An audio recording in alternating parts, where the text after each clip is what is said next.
human impact and the utter level of destruction caused by the conflict.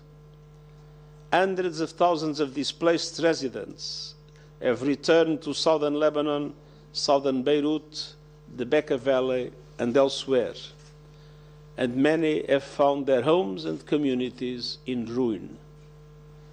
The rebuilding needs are great, but they are not unsurmountable. Working hand in hand with Lebanese authorities and partners, the United Nations will intensify our support for recovery and reconstruction across Lebanon. Many Israelis were also victims, with their lives upended by the conflict. I fervently hope that from both sides people will be soon able to return to the areas where they lived and resume their daily lives. Ladies and gentlemen, the cessation of hostilities is fragile, but it is holding. I call on both parties and all those with influence to ensure commitments are realized. The newly established mechanism should be used to address outstanding issues. I note that the Israel Defense Forces have commenced their phased withdrawal from Lebanese territory, with the Lebanese armed forces deploying in greater numbers south of the Litani River. But we see continued demolitions of buildings and infrastructure in southern Lebanon, as well as fatal airstrikes. On the other hand, in the past 40 days alone, UNIFIL peacekeepers uncovered over 100 unguarded weapons and ammunition caches, promptly sharing their locations with the Lebanese armed forces. Resolution 1701 is clear. The area between the Blue Line and Litani River must be free of all armed personnel, assets and weapons other than those of the government of Lebanon and UNIFIL. And I had the opportunity to visit with UNIFIL troops yesterday who are undertaking a vital mission. They carried out over 730 missions in close cooperation with the Lebanese armed forces, facilitating their redeployment to more than 50 positions. UNIFIL has also facilitated 39 humanitarian missions in coordination with the Lebanese armed forces, the Lebanese Red Cross, various UN entities and NGOs. Our peacekeepers are currently strengthening their capacities and adapting their conduct of operation within their mandate. Despite continued challenges, critical milestones can be met with sufficient political will. Safety, security and freedom of movement of UNIFIL should be fully guaranteed. The parties have renewed their commitment to Resolution 1701 as the framework for lasting peace. As I said, it is now essential to see the withdrawal of the Israel Defense Forces from Lebanese territory and the simultaneous deployment of the Lebanese armed forces across southern Lebanon in the agreed time frame.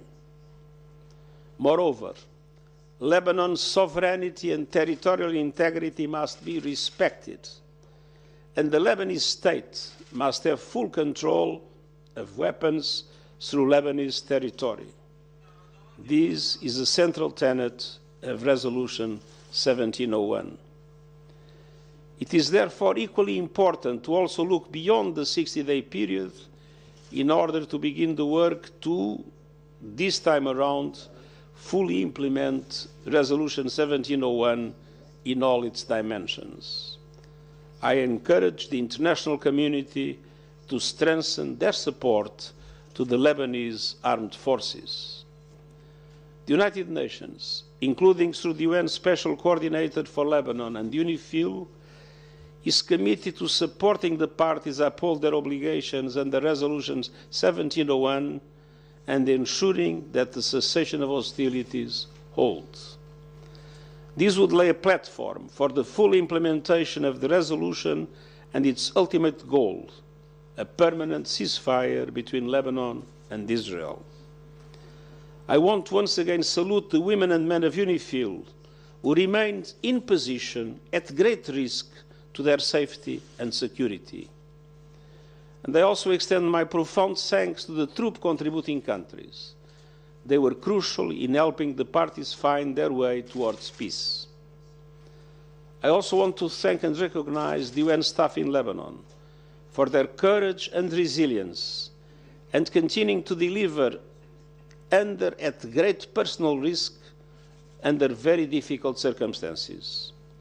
Several made the ultimate sacrifice and many lost. كافة ما أظهرته هذه القوات اللبنانية على شجاعتها وتقديم كل المخاطر في ظل تلك الظروف الصعبة. نعلم بأن تضحيات كثيرة قد قدمت وأرواح قد فقدت وزهقت جراء ذلك. سيداتي سادتي، أخيرا الوضع في المنطقة يتطور بصورة سريعة من خلال عملية وقف إطلاق النار وإطلاق سراح الرهائن في غزة بالإضافة إلى ما يحدث في سوريا. أود أن أثني على الشعب والحكومة في لبنان على مسألة استضافهم لأعداد كبيرة من اللاجئين السوريين. إنها تلك الروح، روح التضامن التي يجب أن يتعلم العالم منها ما قدمه لبنان. نعلم بأن ثمة وعود كثيرة قد قطعت وتشكل اختبارات بالنسبة لعملية الإصلاح والمساءلة. من خلال سفر الشعب اللبناني إلى أماكنهم وتنقلاتهم فإننا نشعر بالفخر إزاء هذه الأجواء التي تبعث على الأمل. شكرا جزيلا. سوف نتلقى بعض الأسئلة الآن.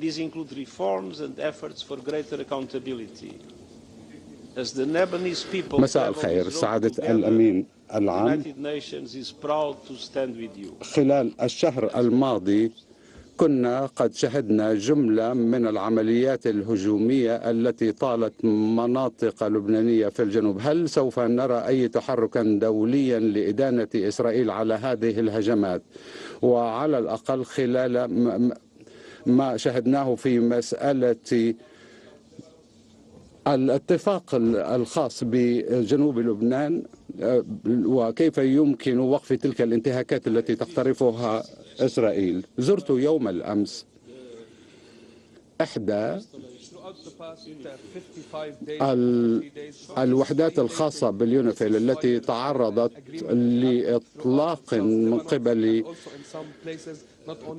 هجمات إسرائيلية، وقد تم تدمير جزءا من المباني والجدران الخاصة بتلك الوحدة التابعة لليونيفيل. كل هذه الهجمات التي طالت اليونيفيل قد أدينت من قبلنا في المقام الأول ومن قبل الأسرة الدولية. إنه ضروري بصورة أساسية أن يتم ضمان وحماية أمن وأمان طواقم اليونيفيل. من ناحية أخرى كافة الانتهاكات الأخرى التي طالت الاتفاقية المرتبطة بوقف الأعمال العدائية، كافة تلك الانتهاكات لابد أن تدان بصورة لا لبس فيها. ديانا من صحيفة النهار. من صحيفة النهار. حضرة ديانا سكيني from النهار newspaper. إذن كان هذا جزءا من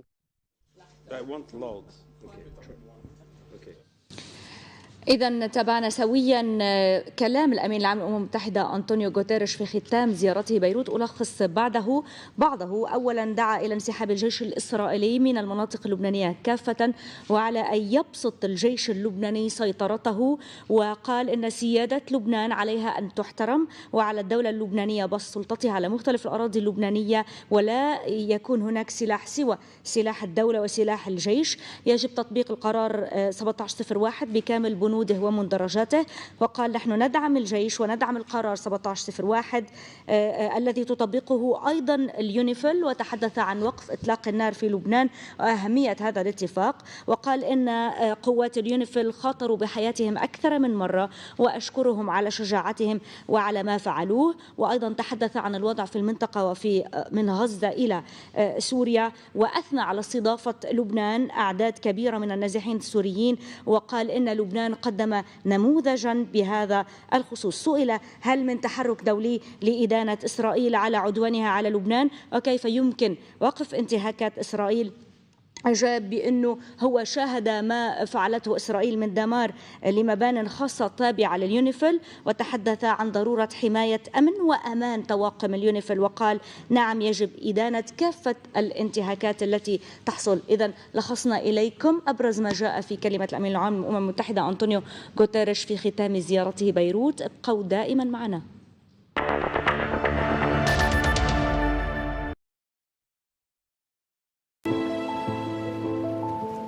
بالأول